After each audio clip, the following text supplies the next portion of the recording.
Capítulo 1, Parte 4. O Senhor está dizendo que todos os eventos ruins que nos acontecem foram escolhidos por nós? Quer dizer que até mesmo as calamidades e os desastres mundiais são em algum nível criados por nós para que possamos experimentar o oposto de quem somos? E se for assim, não há um modo menos doloroso para nós mesmos e para os outros de criar oportunidades de nos experimentarmos? Você fez várias perguntas e todas são boas. Vamos responder uma de cada vez. Não, nem todas as coisas que lhes acontecem e que chamam de ruins são escolha de vocês. Não no sentido consciente, que é aquele a qual você se refere. Todas elas são criações suas. Vocês estão sempre envolvidos no processo de criar, em todos os momentos, todos os minutos, todos os dias. Como podem criar, veremos mais tarde. Por enquanto, aceite apenas a minha palavra. Vocês são uma grande máquina criadora e produzem uma nova manifestação tão veloz quanto o pensamento. Ocorrências, condições, situações, tudo isso é criado pela consciência. A consciência individual é muito poderosa. Podem imaginar o tipo de energia criativa que é liberada quando duas ou mais pessoas se reúnem em meu nome. E a consciência das massas? É tão poderosa que pode criar ocorrências e situações de importância e consequências mundiais. Não seria certo dizer, não no modo a que você se refere, que vocês escolhem essas consequências. Não as escolhem mais do que eu as escolho. Como eu, vocês as observam e decidem quem são em referência a elas. Entretanto, não há vítimas nem algozes no mundo. E você tampouco é uma vítima das escolhas dos outros. Em algum nível, todos vocês criaram o que dizem que detestam, e por conseguinte o escolheram.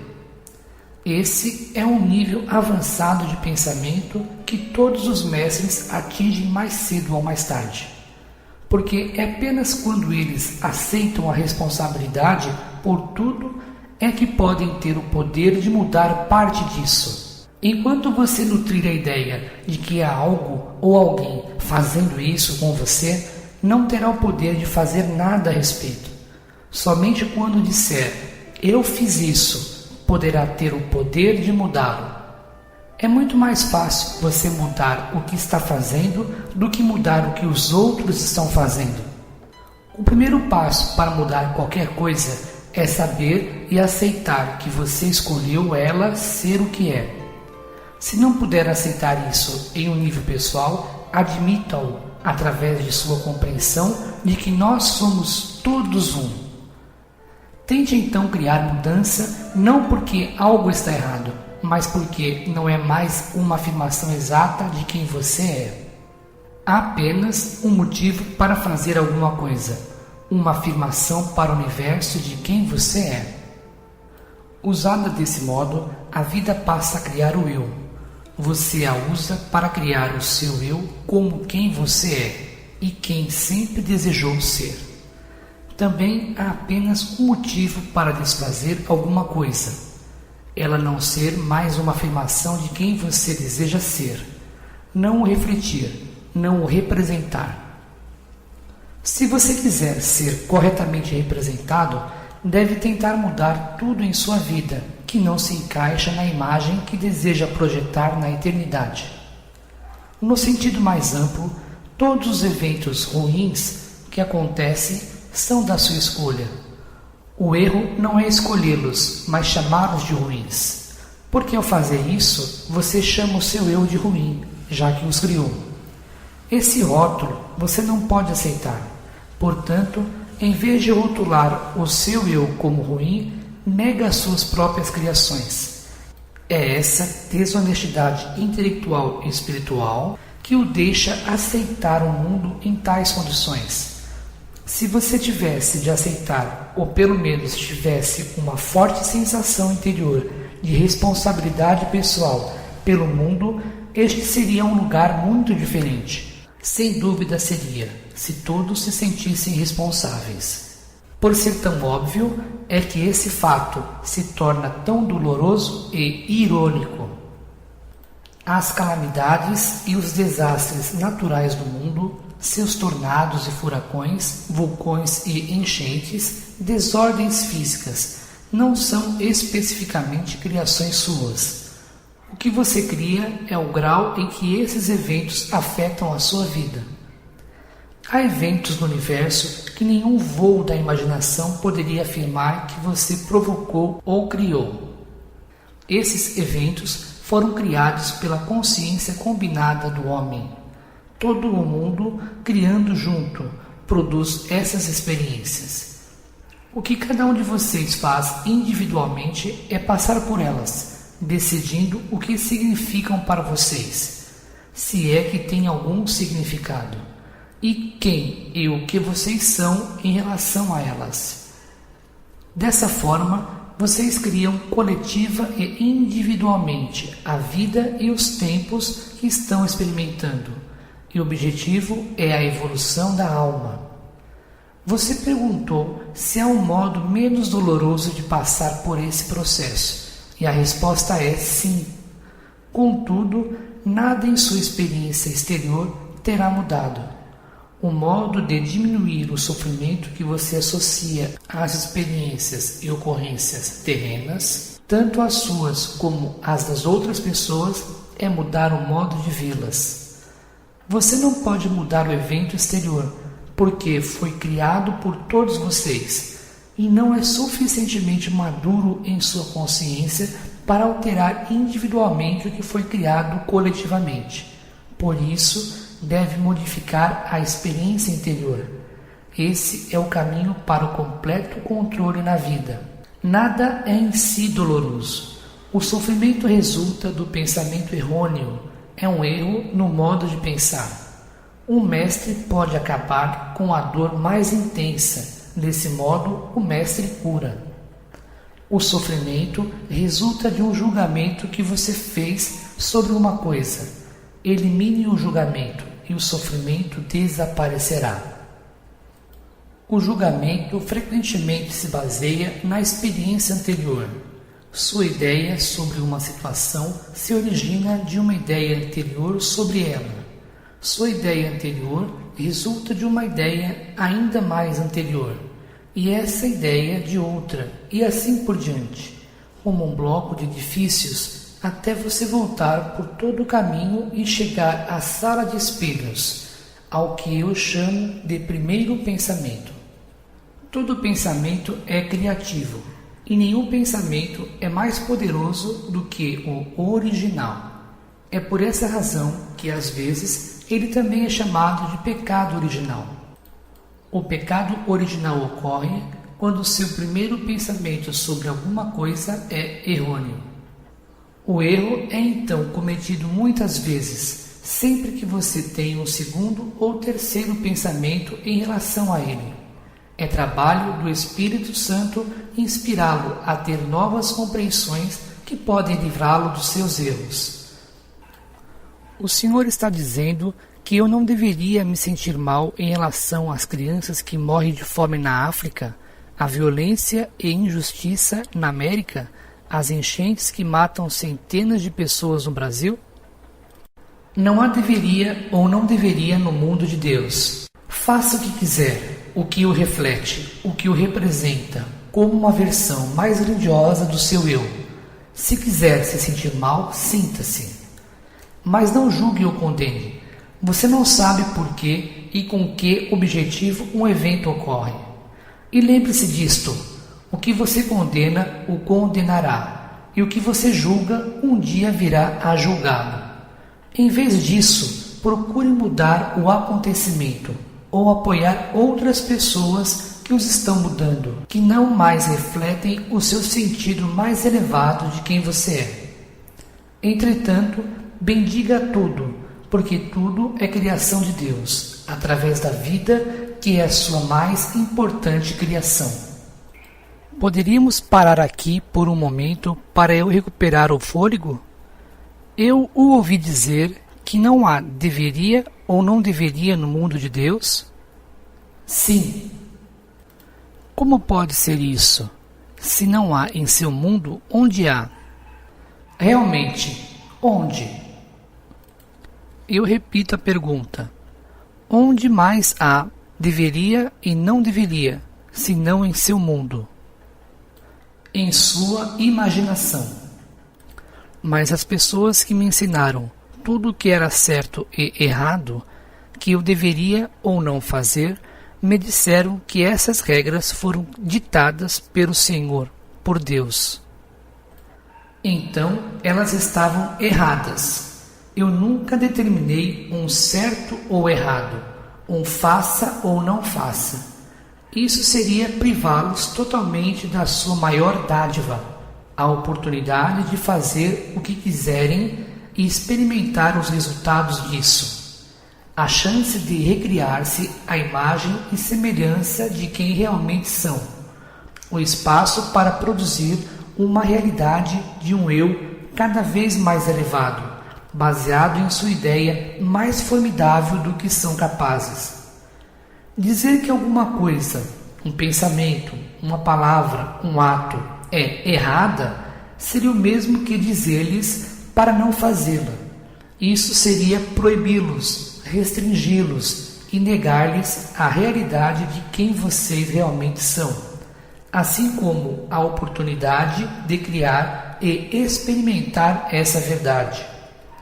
Há aqueles que dizem que eu lhes dei o livre-arbítrio, mas essas mesmas pessoas também dizem que se vocês não me obedecerem, eu os mandarei para o inferno. Que tipo de livre-arbítrio é esse? Isso não é duvidar de Deus e de qualquer tipo de relacionamento verdadeiro entre nós? Bem, agora estamos entrando em outra área que eu queria discutir, que é tudo o que diz respeito a céu e inferno. Pelo que estou entendendo, não existe inferno. Existe, mas não é o que vocês pensam e não experimentam pelos motivos que apresentou. O que é o inferno? É a experiência do pior resultado possível de suas escolhas, decisões e criações. É a consequência natural de qualquer pensamento que negue a mim, ou quem vocês são em relação a mim. É o sofrimento provocado pelo pensamento errôneo. Contudo, até mesmo o termo pensamento errôneo é inadequado, porque não existe o errado. O inferno é o oposto da alegria, é insatisfação, é saber quem e o que você é e não experimentá-los, é ser menos. Isso é inferno, e não existe um maior para a sua alma. Mas o inferno não existe como esse lugar que vocês fantasiaram, onde queimam em um fogo eterno, ou existem em um estado de tormento eterno. O que eu ganharia com isso? Mesmo se eu tivesse o pensamento extraordinariamente não divino de que vocês não mereciam o céu, por que precisaria procurar algum tipo de vingança ou punição por seu fracasso? Não poderia simplesmente dar fim a vocês? Que parte vingativa de mim exigiria que eu os condenasse a um sofrimento eterno indescritível? Se você responder que eu faria isso por uma necessidade de justiça, uma simples negação de comunhão comigo no céu não serviria ao mesmo objetivo? A imposição de um sofrimento eterno também seria necessária?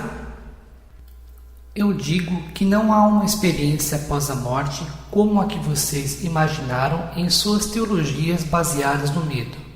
No entanto, há uma experiência da alma tão infeliz, tão incompleta, tão menos do que o todo, tão separada da maior alegria de Deus, que para essa alma isso seria um inferno. Mas eu não os mando para lá, e tampouco lhes imponho essa experiência. Vocês mesmos a criam, sempre que separam o seu eu do seu próprio pensamento mais elevado em relação a vocês, sempre que o negam e rejeitam quem e o que realmente são. Não obstante, nem mesmo essa experiência é eterna. Não pode ser, porque não é o meu plano que vocês se separem de mim por toda a eternidade. De fato, isso é impossível, porque nesse caso, não só vocês teriam de negar quem são, como eu também teria de negá-lo.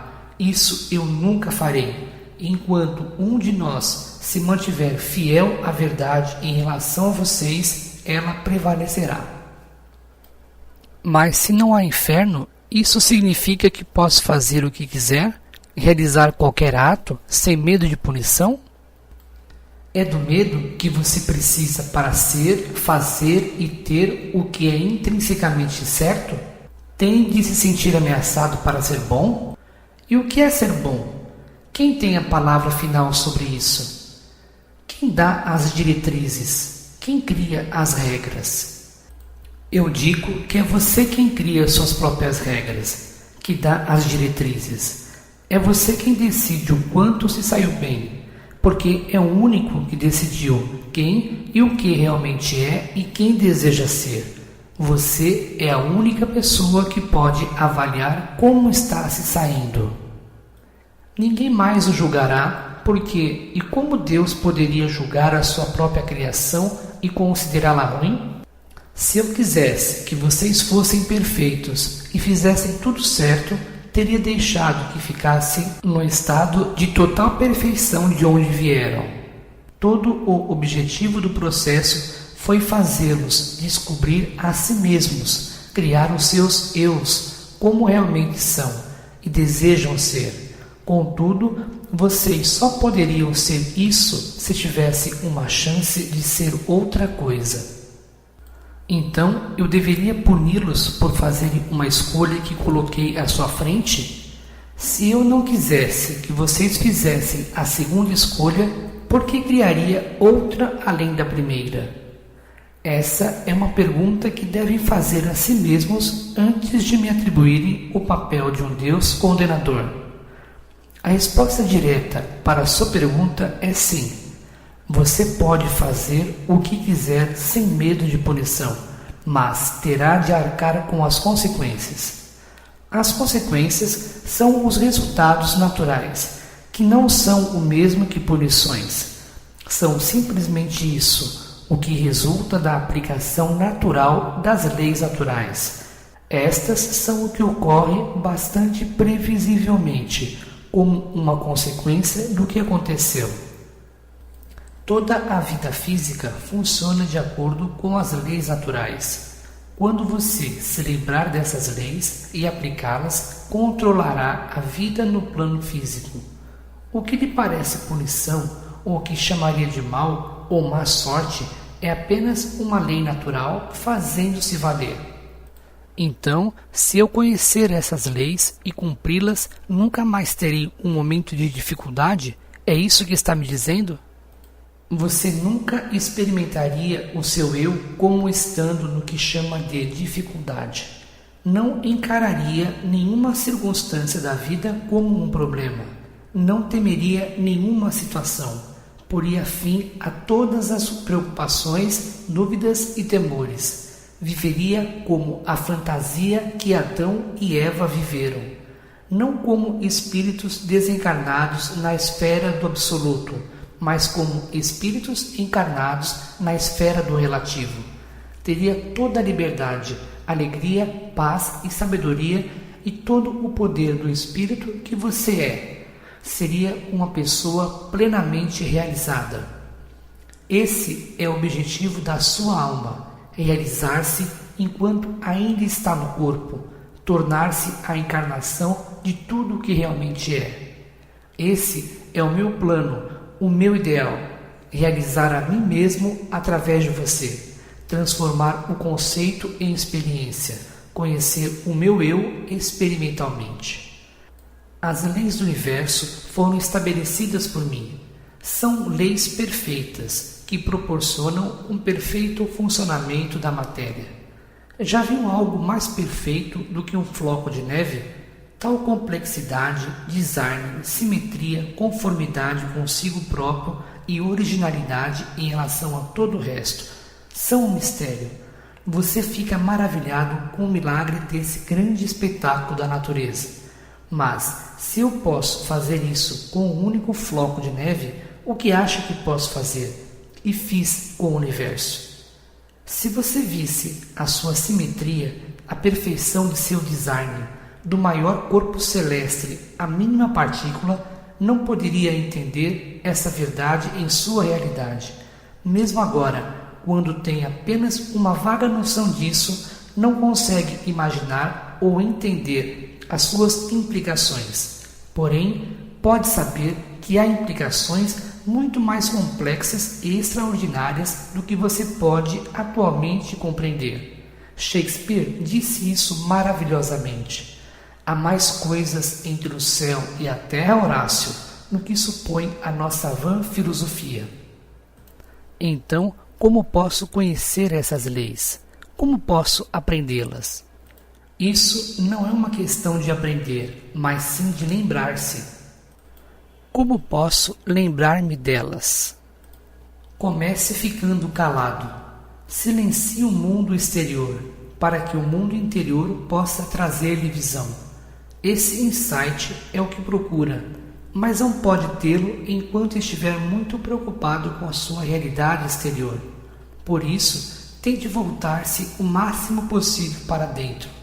E quando não estiver se voltando para dentro, venha de dentro ao lidar com o mundo exterior. Lembre-se desta máxima. Se você não se voltar para dentro, será privado de alguma coisa. Coloque-a na primeira pessoa e repita para torná-la mais pessoal. Se eu não me voltar para dentro, serei privado de alguma coisa. Você tem sido privado de alguma coisa a sua vida inteira. No entanto, não precisa ser e nunca precisou.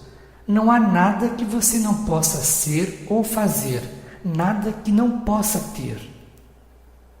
Isso parece uma promessa maravilhosa. Que outro tipo de promessa acha que eu faria? Você acreditaria em mim se eu prometesse menos? Durante milhares de anos, as pessoas não acreditaram em minhas promessas pelo motivo mais extraordinário. Eram boas demais para serem verdade. Então, vocês escolheram uma promessa menor, um amor menor, porque a minha promessa maior provém do amor maior. Todavia, não podem conceber um amor perfeito, e por isso uma promessa perfeita também é inconcebível, como o é uma pessoa perfeita. Por esse motivo, não conseguem acreditar nem mesmo em seus erros. Não acreditar em nada disso significa não acreditar em Deus, porque a crença em Deus produz crença na maior dádiva divina, o amor incondicional, e na maior promessa divina, o potencial ilimitado. Posso interromper o senhor aqui? Detesto fazer isso quando está falando, mas já ouvi essa conversa sobre o potencial ilimitado e não condiz com a experiência humana. O senhor se esquece das dificuldades encontradas pela pessoa comum e dos desafios que enfrentam aqueles que nascem com limitações mentais ou físicas. O potencial dessas pessoas é ilimitado? Vocês escreveram isso em sua Bíblia, de muitos modos, em muitos lugares. Preciso de uma referência. Veja o que vocês escreveram em Gênesis capítulo 11, versículo 6.